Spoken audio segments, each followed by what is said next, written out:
Jadi awalnya itu kan saya pegawai bank ya Mas. Jadi saya kerja di salah satu instansi pemerintah selama 7 tahun. Di tahun 2019 saya memutuskan untuk resign dan awal 2020 itu bingung mau usaha apa. Awalnya ada saya sama suami bikin usaha franchise. Jadi kita kerja sama owner franchise-nya bikin roti john. Saat itu kan baru booming-boomingnya. Tapi ya karena kita nggak konsisten untuk maintenance, akhirnya usaha itu bangkrut. Jadi hanya berjalan beberapa bulan saja. Ini adonannya ya Bu ya? Ya, ini adonannya, bahannya telur, gula, margarin, sama susu. Sama susu ya? Ya, tapi ini tepungnya tak ganti dari tepung bekatul. Oh, tepung bekatul ya. Kalau pakai tepung yang biasa itu nggak bisa? Bisa juga, cuman ini bikin alternatif makanan yang sehat, Mas. Assalamualaikum warahmatullahi wabarakatuh. Perkenalkan, nama saya Yuliani Setiawati. Saya adalah owner dari The Bro Kitchen. The Bro Kitchen sendiri berdiri dari Januari 2020. Produk kami antara lain ada donat, itu ada beberapa varian, dan produk terbaru kami adalah bekatul egg roll. Bekatul egg roll ini terbuat dari tepung bekatul, jadi selain bisa menciptakan rasa yang enak, juga menyehatkan untuk tubuh. Yang donat, untuk kemasan kami seperti ini packagingnya. Ini satu kemasan ada 6 varian rasa. Untuk rasanya ada keju, mesis, coklat, tiramisu, cappuccino, taro, bomboloni, dan juga ada donat sosis. Jadi donat tengahnya ada sosisnya, ada sayurannya dari selada, dan toppingnya ada saus keju sama saus tomat. Ini dikasih apa ini? Ini minyak biar nggak lengket. Minyak goreng itu ya? Iya. Ini kalau masak kurang lebih berapa menit ini? Kalau masak kurang lebihnya 2 menitan Mas, satu ini. Satu loyang? Iya, satu adonan ini.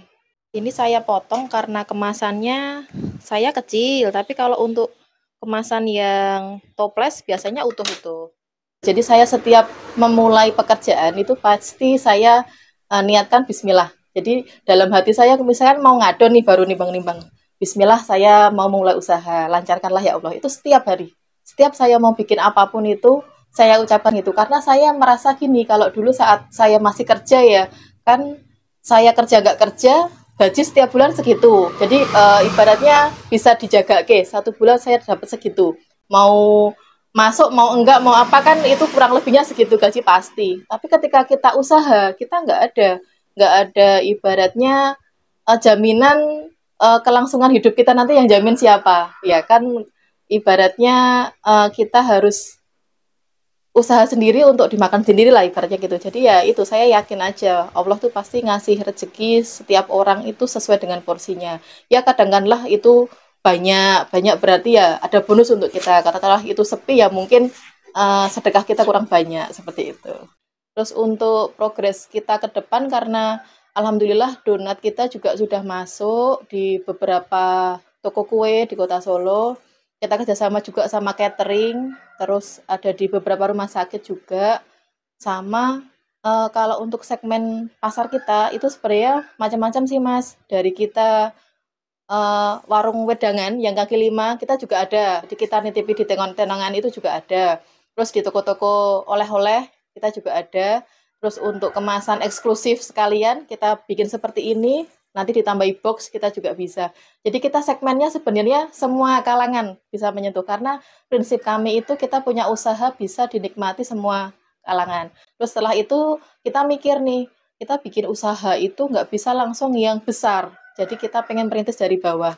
Ya awalnya belajar donat juga diajari dari teman, resepnya dari teman, terus alat-alatnya juga pinjam. Jadi teman itu dulu mantan karyawan donat juga. Jadi dia punya link untuk alat-alat dan mesin-mesinnya. Akhirnya kita memutuskan untuk sewa saat itu. Terus kita bingung nih Mas, mau dijalankan lagi tapi alat nggak ada. Tapi kalau mau dijalankan usahanya, kita butuh modal. Akhirnya ya karena kita berpikir jangan sampai hutang, walaupun kita pegawai bank ya. Jadi adanya motor saat itu. Motor saya jual, saya belikan mixer yang kapasitas besar itu tadi. Karena usahanya itu join ya, ketika usaha itu bangkit, bagus, kita senang-senang aja, masih ada income, keuntungan yang kita sharing. Tapi ketika usaha itu jatuh, orang kan saling menyalahkan. walaupun merintisnya berdua, tapi ketika usaha itu jatuh, nggak munafik kok, orang pasti egoisnya kelihatan. Nah, ketika usaha kami bangkrut, teman join usaha ini tadi kabur. Padahal keuntungan kan harusnya dibagi dua, kerugian juga dibagi dua, karena awal mulai usaha kan berdua. Tapi kenyataannya dia yang seperti itu, dia kabur, akhirnya ninggalin utang, karena saat itu modal kita memang pinjaman. Saat itu pinjam dari kantor, terus kita bingung nih Mas, kalau nggak kita teruskan, nantinya itu aset kita yang akan ditarik bank, kita kan juga mikir mau tinggal di mana gitu. Terus akhirnya saat itu saya nggak pikir panjang, saya ambil resign dari kantor. Juga ada penolakan karena saat itu kan sampai kepala cabang saya itu menahan surat resign saya karena yakin kamu udah kerja di sini enak-enak mau resign dan nggak tahu mau usaha apa. Iya Pak, saya yakin saat itu. Mulailah dari itu saya bikin Instagram. Dulu yang Instagramnya akun pribadi saya rubah jadi brand saya.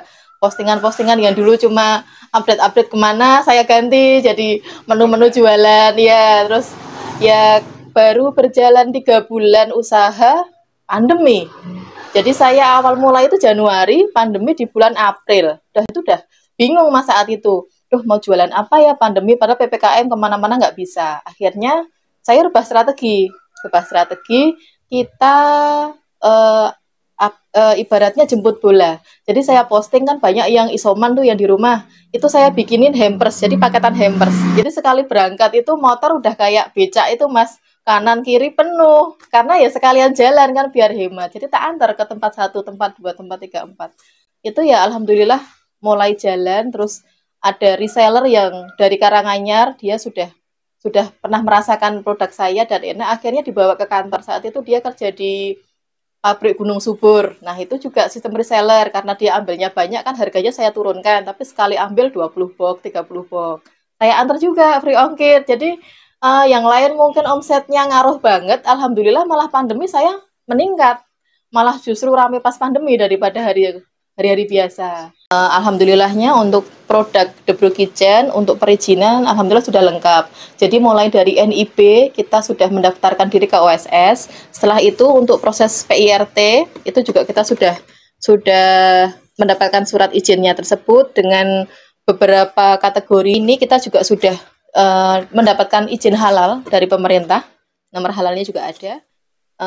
Alhamdulillahnya dari usaha yang saya rintis selama 2 tahun ini banyak sekali hikmah dari yang saya terima untuk usaha saya. Jadi dari kegagalan-kegagalan yang pernah kita jalankan itu memotivasi kita untuk kedepannya lebih berhati-hati lagi. Jadi untuk produk kita juga semakin berkembangnya usaha kami juga semakin banyak juga kompetitor yang dari toppingan, nama, dan rasa itu hampir mirip-mirip.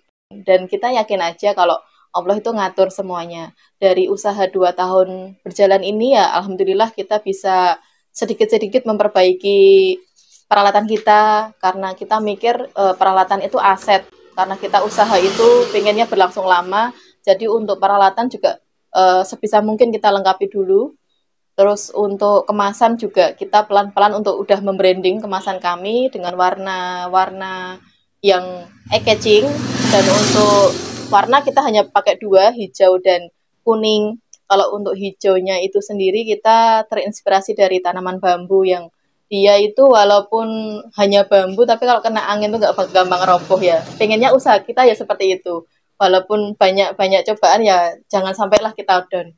Terus untuk progres ke depan, saya pengennya itu ada satu cita-cita saya yang belum tercapai, itu pemberdayaan perempuan. Jadi saya pengen nantinya The Brew ini bisa berkembang, tapi berkembangnya itu juga ikut mengembangkan potensi yang ada di wilayah ini. Karena saat ini saya masih mencoba untuk bikin workshop kecil-kecilan ke ibu rumah tangga, ibu PKK itu ya baru berjalan beberapa kali.